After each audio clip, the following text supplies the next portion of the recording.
ಕಿರಣ್ ಕಿರಣ್ ಕೋರೆ ಅವರು ಯುವ ಮೋರ್ಚಾ ಅಧ್ಯಕ್ಷರು ನಮ್ಮ ಉಪಸ್ಥಿತರಿದ್ದಾರೆ. ಇವರಿಗೆ ನಮ್ಮ politiciansinIndia.com ಆನ್ಲೈನ್ ಪರವಾಗಿ ಆರ್ಥಿಕ ಸ್ವಾಗತ.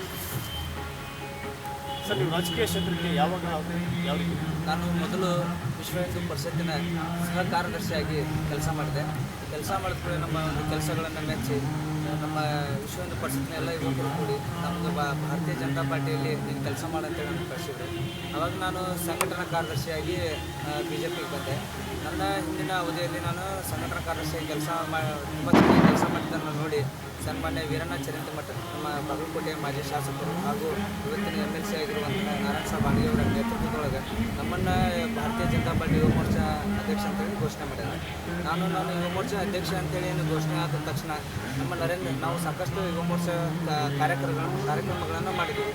ನಮ್ಮ ಬಾಗಲಕೋಟೆ ಲೋಕಸಭಾ ಸದಸ್ಯರನ್ನ ಗೆಲುವಿಗಾಗಿ ಭಾರಿ ಒಂದು ಹೆಚ್ಚಿನ ಸಂಖ್ಯೆಯಲ್ಲಿ ಕೆಲಸ ಮಾಡಿದ್ದೀವಿ. ಬಾಗಲಕೋಟೆ ಅತಿ ಹೆಚ್ಚು ಲೀಡ್ ಕೂಡ ನಾವು ಕೆಲಸ ಮಾಡಿದ್ವಿ ಬಾಗಲಕೋಟೆಯಲ್ಲಿ. ಮೊದಲನೇದಾಗಿ ನರೇಂದ್ರ ಮೋದಿ ಅವರ ಬೃಹತ್ ಬೆಂಗಳೂರು ಭಾರತ ಗೆಲ್ಲಿಸಿ ಯಾತ್ರೆಗೆ ನಾವು ಬಾಗಲಕೋಟೆಯಿಂದ ಕನಿಷ್ಠ ಅಂತಂದ್ರೂ ಒಂದು ಬಾಗಲಕೋಟೆ ನಗರದಿಂದ 2000 ಮಂದಿ ರೈಲ್ವೆಗೆ ಹೋಗಿ ನಾವು ಬಾಗಲಕೋಟೆ ಅಂತ. ಸೊ ಅದು ಹೋಗೋದಕ್ಕೆ ಮುಂಚಿತವಾಗಿ ಪಂಜಿನ ಮೆರವಣಿಗೆ ಮಾಡಿದ್ದೀವಿ. ಅತಿ ಅದ್ಭುತವಾಗಿ ಹೆಚ್ಚಿನ ಸಂಖ್ಯೆಯಲ್ಲಿ ನಾವು ಪಂಜಿನ ಮೆರವಣಿಗೆ ಮಾಡಿದ್ದೀವಿ. ನಂತರ ಹಂಗೆ ನಾವು ಒಂದೊಂದು ಕ್ಷೇತ್ರ ಗೆಲುವಿಗಾಗಿ ಮಾಡಬೇಕಂತ ಹೇಳಿ ಪ್ರತಿಯೊಂದು ಬೂತ್ ಮಟ್ಟದಾಗ ಅಟಲ್ ಬಿಹಾರಿ ವಾಜಪೇಯಿ ಅವರ ಕ್ರಿಕೆಟ್ ಟೂರ್ನಮೆಂಟ್ ಮಾಡಿದ್ದೀವಿ. ಪ್ರತಿಯೊಂದು ಬೂತ್ನಿಂದ ಒಂದೊಂದು ಟೀಮ್ ಬರೋಂಗೆ ನೋಡ್ಕೊಂಡಿದ್ದೀವಿ. ಸೊ ಅದೇ ರೀತಿಯಲ್ಲಿ ಬಂದು ಒಂದು ಬಸವೇಶ್ವರ ವಿದ್ಯಾವರ್ಧಕ ಸಂಘದ ಒಂದು ಗ್ರೌಂಡ್ನಲ್ಲಿ ಅದ್ಭುತವಾಗಿ ನಾವು ಕ್ರಿಕೆಟ್ ಟೂರ್ನಮೆಂಟ್ ಮಾಡಿದ್ವಿ. ಆ ಟೂರ್ನಮೆಂಟಿಗೆ ಪತ್ರಕರ್ತರದ್ದು ಒಂದು ಟೀಮ್ ಮಾಡಿದ್ದೀವಿ, ಆಯಾ ಬೂತ್ ಮಟ್ಟದ ಯುವಕರೊಂದು ಟೀಮ್ ಮಾಡಿದ್ದೀವಿ, ಪದಾಧಿಕಾರಿಗಳದ್ದು ಒಂದು ಟೀಮ್ ಮಾಡಿದ್ದೀವಿ. ಅದಕ್ಕೊಂದು ಪ್ರತಿ ವರ್ಷ ನಾವು ಮಾಡ್ಬೇಕಂತ ಇದ್ದೀವಿ. ಹೋದ ವರ್ಷ ನಾವು ಅಟಲ್ ಬಿಹಾರಿ ವಾಜಪೇಯಿ ಅತಿ ಯಶಸ್ವಿಯಾಗಿ ಮಾಡಿದ್ವಿ. ಮತ್ತು ನಮ್ಮ ಲೋಕಸಭಾ ಸದಸ್ಯರ ಚುನಾವಣೆ ಪೂರ್ವವಾಗಿ ಬಾಗಲಕೋಟೆ ಮತಕ್ಷೇತ್ರದಿಂದ 2,500 3 ಸಾವಿರ ಬೈಕ್, ಅತಿ ಹೆಚ್ಚು ಬೈಕ್ ಬಾಗಲಕೋಟೆಯಲ್ಲಿ ಅದೊಂದು ದೊಡ್ಡ ಸಾಧನೆ ಆದಂಗೆ ಆಗಿದೆ. 3 ಸಾವಿರ ಬೈಕ್ ಕೊಡಿಸಿ ಈ ಬಾಗಲಕೋಟೆ ನಗರ, ವಿದ್ಯಾಗಿರಿ ನಗರ, ನವನಗರ ನಗರ 3 ಭಾಗದಲ್ಲಿ ಬೈಕ್ ರ್ಯಾಲಿ ಮಾಡಿದ್ದೀವಿ.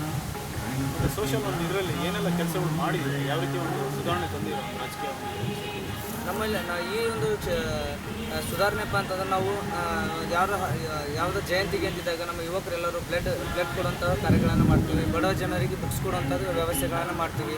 ಮತ್ತು ನಾವು ನಮ್ಮ ಪಕ್ಷ ಸೂಚನೆ ಮಾಡುತ್ತೆ ಯಾರ್ದಾರ ಜಯಂತಿಗಾಗಿ ನಮ್ಮ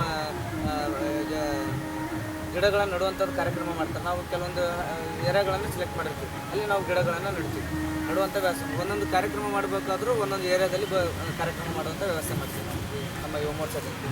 ಪ್ರತಿ ಸಾರಿ ಎಲ್ಲರೂ ಪಕ್ಷದಲ್ಲಿ ಮಾಡ್ತಿದ್ರು. ನಾವು ಜಯಂತಿಗಿಂತ ಆಯಾ ಬೂತ್ನಲ್ಲೇ ಹೋಗಿ ಎಲ್ಲರೂ ಕೂಡ ಮಾಡುವಂಥ ವ್ಯವಸ್ಥೆಗಳು ಅಲ್ಲಿ ಮಾಡಬೇಕು.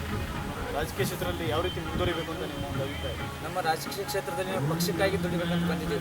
ಪಕ್ಷ ನಮಗೆ ಏನೇ ನಿರ್ಣಯ ಕೊಡುತ್ತೆ, ನಮ್ಮ ಬಾಗಲಕೋಟೆ ಹಿರಿಯರು ಏನೋ ನಿರ್ಣಯಗಳನ್ನು ಕೊಡ್ತಾರೆ, ಅದ್ರ ಮ್ಯಾಗ ನಾವು ನಮ್ಮ ಪಕ್ಷದ ನಮಗೇನು ಪಕ್ಷ ಏನು ನಮ್ಮ ನೇಮಕ ಮಾಡಿದ್ರೆ ಆ ಪಕ್ಷ ಸಂಬಂಧ ವಿಡಾಕ್ ಮಾಡಿಸ್ತೀವಿ.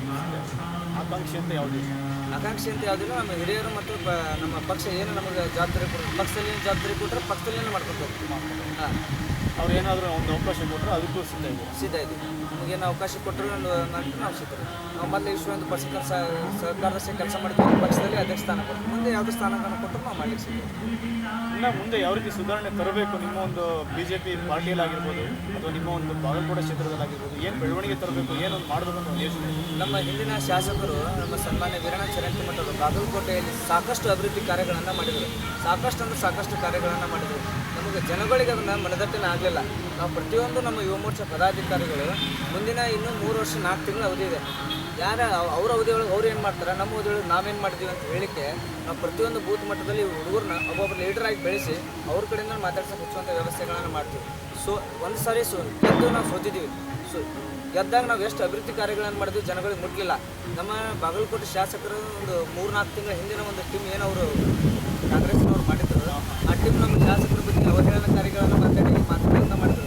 ಮುಂದೆ ನಮಗೂ ನೀವು ಏನು ಮಾಡಿದ್ರಿ, ನಾವೇನು ಮಾಡಿದ್ರು ಅನ್ನೋದು ನಮ್ಮದು ಒಬ್ಬೊಬ್ಬರು ಒಂದೊಂದು ಏರಿಯಾದ ಒಬ್ಬ ಭಾಷಣಕಾರರನ್ನು ತಯಾರು ಮಾಡಿ ನಾವು ನಮ್ಮ ಮಾಡಿದ ಕಾರ್ಯಗಳನ್ನು ಬಾಗಲಕೋಟೆಯಲ್ಲಿ ಇವತ್ತಿಗಾದರೂ ಜನ ಹೇಳ್ತಾರೆ, ಇಂಥ ನಮ್ಮ ಹಿಂದಿನ ಶಾಸಕರು ಮಾಡಿದಷ್ಟು ಅಭಿವೃದ್ಧಿ ಎಲ್ಲಿ ಮಾಡಿಲ್ಲ, ಇಡೀ ಕರ್ನಾಟಕದಲ್ಲಿನೇ ಮಾಡಿಲ್ಲ. ಸೊ ಅದನ್ನು ನಾವು ಜನಗಳಿಗೆ ಮನದಟ್ಟಣೆ ಮಾಡುವಂತ ಹೇಳ್ತೀವಿ.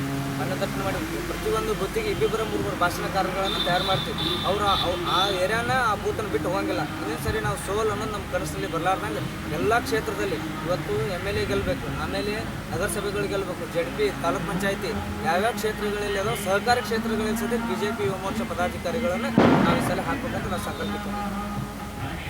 ಬಾಗಲಕೋಟೆ ಕ್ಷೇತ್ರ ಮುಳುಗಡೆ ಪ್ರದೇಶ ಆಗ್ತಾ ಇದೆ, ಇದ್ರ ಬಗ್ಗೆ ಏನು ಹೇಳ್ತೀವಿ? ಬಾಗಲಕೋಟೆ ಮುಳುಗಡೆ ಪ್ರದೇಶ ಆಗ್ತದೆ. ಹಿಂದಿನ ನಮ್ಮ ಅವಧಿಯಲ್ಲಿದ್ದಾಗ ಬಾಗಲಕೋಟೆಯಲ್ಲಿ ಯಾವ ಮುಳುಗಡೆ ಆಗಿದ್ದಾವೆ, ಯಾವ್ಯಾವ ಜನಕ್ಕೆ ಏನೇನು ತೊಂದರೆಗಳಂತ ಎಲ್ಲನೂ ಆಳಿಸಿ ಪ್ರತಿಯೊಬ್ಬರಿಗೂ ಹಕ್ಕುಪತ್ರಗಳನ್ನು ಕೊಡುವಂಗೆ ಸಿಸ್ಟಮೆಟಿಕ್ ಆಗಿ ಎಲ್ಲ ವ್ಯವಸ್ಥೆ ಕಾರ್ಯಗಳನ್ನು ಮಾಡಿದ್ದಾರೆ. ಬಾಗಲಕೋಟೆ ಮುಳುಗಡೆ ಪ್ರದೇಶದಲ್ಲಿ ಯಾರಿಗೂ ತೊಂದರೆ ಇಲ್ಲಾರ್ದಂಗೆ ಮಾಡಿದ್ದಾರೆ. ಇವತ್ತಿನ ಪರಿಸ್ಥಿತಿ ಏನಾಗಿದೆ, ಸರ್ಕಾರ ಬಂದು 5 ವರ್ಷ ಆಗ್ತದೆ. 5 ವರ್ಷ ಆದರೆ BTD ಅಧ್ಯಕ್ಷ ಮೊನ್ನೆ ಒಂದು 15 ದಿನಗಳ ಹಿಂದಾಗಿನ ಅಂದರೆ 5 ವರ್ಷನಾಗ 1.5 ವರ್ಷ ಸುಮ್ಮನೆ ವೇಸ್ಟ್ ಮಾಡಿದ್ದಾರೆ. ಇನ್ನೂ 3.5 ವರ್ಷ ಇದೆ. ಮುಳುಗಡೆ ಸಂತ್ರಸ್ತರಿಗೆ ಬಾಗಲಕೋಟೆಯಿಂದ ಏನೂ ಆಗ್ತಾ ಇಲ್ಲ. ಮುಂದೆ ನಮ್ಮ ಬಾಗಲಕೋಟೆಯಲ್ಲಿ BJP ಆರಿಸಿ ಬರಬೇಕು, ಮೇಲೆ ಸರ್ಕಾರ ಕೊಡ್ಬೇಕಂದ್ರೆ ಮುಳುಗಡೆ ಸಂತ್ರಸ್ತರಿಗೆ ಒಳ್ಳೇದಾಗುತ್ತೆ ಅಂತ ನಮ್ಮ ಅನಿಸಿಕೆ. ಓಕೆ, ಅಲ್ಲಿವರೆಗೂ ಏನು ಮಾಡಬೇಕು ಅಂತ ನಿಮ್ಮ ಪ್ಲಾನ್ ಇದೆ? ಇವಾಗ 3 ವರ್ಷ ಅವಧಿವರೆಗೂ ಕಾಯೋಕ್ಕಾಗಲ್ಲ ಜನ ಅಂತ, ಅದಕ್ಕೆ ಯಾವ ರೀತಿ ಪ್ರತಿಭಟನೆ ಮಾಡಬೇಕು ಅಥವಾ ಯಾವ ರೀತಿ ಅವ್ರನ್ನ ಮುಳುಗಡೆ ಸಂತ್ರಸ್ತರಿಗೆ ಪ್ರತಿಯೊಬ್ಬರಿಗೂ ನಾವು ಸಂಪರ್ಕ ಮಾಡಿ ಅವರ ತೊಂದರೆಗಳನ್ನು ನಾವು ಕೇಳಿ BTD ಇವತ್ತು ಸರ್ಕಾರ ಅವ್ರದ್ದೈತಿ. ಸೊ ನಮಗೆ ಪಾಪ ಜನಗಳಿಗೆ ತೊಂದರೆ ಐತಿ. ಸೊ ಅವ್ರ ಅಭಿಪ್ರಾಯಗಳನ್ನ ಸಂಗ್ರಹ ಮಾಡಿ ಅವರ ಹೋರಾಟಕ್ಕೆ ನಮ್ಮ ಭಾರತೀಯ ಜನತಾ ಪಾರ್ಟಿ ಯುವ ಮೋರ್ಚಾ ಪದಾಧಿಕಾರಿಗಳು ಮತ್ತು ಸಮಸ್ತ ನಾಯಕರು ಎಲ್ಲರೂ ಕೂಡಿ ಆ ಪ್ರತಿಭಟನೆಗೆ ನಾವು ಬೆಂಬಲ ಕೊಡ್ತೀವಿ. ಅವ್ರಿಗೆ ಏನು ಸಹಾಯ ಸಹಕಾರ ಬೇಕು ನಮ್ಮೆಲ್ಲವೂ ನಾವು ವ್ಯವಸ್ಥೆ ಮಾಡ್ತೀವಿ. ಅವ್ರಿಗೆ ಸಂಬಂಧ ನಾವು ಮನವಿನೂ ಕೇಳ್ತೀವಿ. ನಮ್ಮ ಬಾಗಲಕೋಟೆ ಮುಳುಗಡೆ ಸಂತ್ರಸ್ತರು ಹಿಂದಿನ ಅವಧಿಯಲ್ಲಿ ಹೆಂಗೆ ಮಾಡ್ಯಾರ, ಈ ಅವಧಿಯಲ್ಲಿ ನೀವೇನು ಮಾಡ್ತೀರಿ ಅಂತ ಎಲ್ಲನೂ ಕೇಳಿ ಅವ್ರಿಗೆ ನಾವು ಮನವಿ ಕೊಡ್ತೀವಿ. ಬಾಗಲಕೋಟೆ ಯುವ ಜನತೆ ಏನು ಹೇಳಕ್ಕೆ ಇಷ್ಟಪಡ್ತೀವಿ? ನಮ್ಮ ಬಾಗಲಕೋಟೆ ಬಿಡೋದ್ರಿಗೆ ನಮ್ಮ ಯುವಕರಿಗೆ ಏನು ಹೇಳ್ಬೇಕಪ್ಪ ಅಂತಂದ್ರೆ, ಯುವ ಜನರಿಗೆ ನಾವು ನಮ್ಮ ದೇಶದ ನಮ್ಮ ನರೇಂದ್ರ ಮೋದಿಯವರು ಮಾಡುವ ಕಾರ್ಯಗಳನ್ನು ಪ್ರತಿಯೊಬ್ಬರು ಯುವಕರಿಗೆ ತಿಳಿಸಿ ಹೇಳ್ಬೇಕು. ಇವತ್ತು ಸಾಕಷ್ಟು ನಮ್ಮ ನರೇಂದ್ರ ಮೋದಿಯವರು ಗಂಗಾ ಯೋಜನೆ ಆಯಿತು, ಆಮೇಲೆ ಎಲ್ಲ ದೇಶಗಳಿಗೆ ಭೇಟಿ ಕೊಡ್ತಾ ಇದ್ದಾರೆ. ಯಾವ್ಯಾವ ಅಭಿವೃದ್ಧಿಗಳನ್ನು ಹೆಂಗೆ ಮಾಡ್ಬೇಕು ಅನ್ನೋದ್ರ ಬಗ್ಗೆ ಏನೇನು ಹೇಳ್ತಾರೆ, TV ಮಾಧ್ಯಮ, ಫೇಸ್ಬುಕ್ ಕೆಲವೊಂದು ವಿಷಯಗಳಲ್ಲಿ ಹೆಚ್ಚಿನ ಆಸಕ್ತಿಯನ್ನು ವಹಿಸ್ರಿ. ನೀವು ಅವ್ರು ಮಾಡಿದ ಅಭಿವೃದ್ಧಿಗಳನ್ನು ಎಲ್ಲರಿಗೂ ಮುಟ್ಟುವಂಗೆ ಹೇಳ್ರಿ. ಆಮೇಲೆ ಯಾವ್ಯಾವ ಎಲ್ಲೆಲ್ಲಿ ನಾವು ಏನೇನು ಮಾಡ್ಲಿಕ್ಕಾಗುತ್ತೆ, ಜನಗಳಿಗೆ ಸಹಾಯ ಮಾಡ್ಲಿಕ್ಕಾಗುತ್ತೆ, ನಮ್ಮೆಲ್ಲ ಯುವಕರು ಕೂಡಿ ನಾವು ಅವ್ರಿಗೆ ಸಹಾಯ ಮಾಡೋಣ ಅಂತ ಹೇಳಿಕ್ಕೆ ನಾನು ಇಷ್ಟಪಡ್ತೀನಿ. ಓಕೆ, ನಿಮ್ಮ ರಾಜಕೀಯ ಜೀವನ ಮುಂದೆ ಹಚ್ಕೊಂಡು